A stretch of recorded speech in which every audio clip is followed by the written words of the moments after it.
If you think the future of youth culture is driven by EDM, influencer led parties, and brand collaborations, think again. Some of India's biggest youth crowds in late 2025 and early 2026 weren't at nightclub. They were at bhajan clubbing events. In New Delhi alone, a 3-hour bhajan clubbing night drew around 5,000 people in their 20s, complete with concert lighting, chants, and tilak art stalls. And it wasn't a ritual, it was a cultural moment. Across Delhi, Mumbai, Hyderabad, and beyond, young people are attending what looks like concerts or raves, but instead of techno drops, the soundtrack is.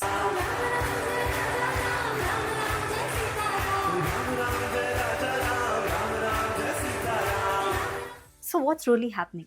It's not spiritual karaoke, it's not the nostalgia repackaged. It's a new grammar of experience. And here is what it tells us about the consumers of tomorrow. Number one, for Gen Z and Gen Alpha's identity is curated and not inherited. Gen Z and Gen Alpha don't consume culture passively. They assemble it from fragments that resonate emotionally. Bhajans, once confined to temples or festive rituals, are now reinterpreted on stages with lights and community energy. For this generation, feelings matter more than labels. Trend number two, belonging matters more than broadcasting. Traditional nightlife feels more transactional. Talk, drink, post. That's it. Bhajan clubbing, which is ticketed and marketed more like festivals, taps into something deeper, a shared collective experience. Searches for terms like modern kirtan and sober rave India have spiked 400 to 600% since early 2024, showing this is not fringe. Trend number three, comfort in contradiction. These events aren't about rejecting the modern life. They are about remixing it. People in their 20s are wearing contemporary fashion, dancing under concert lights, and participating in chants that move them emotionally.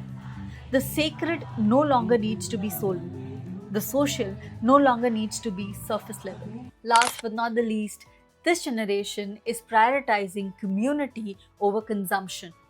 In a world where meaningful social spaces are shrinking, these gatherings offer presence, engagement, and participation, far removed from endless scrolling and passive entertainment. This shift is a clue into how young people want brands, communities, and experiences to feel. So, what marketers can take away from this? Bhajan clubbing isn't a trend tied to religion. It's a cultural remix movement that reveals that young consumers reject rigid binaries, not just in culture, but in identity.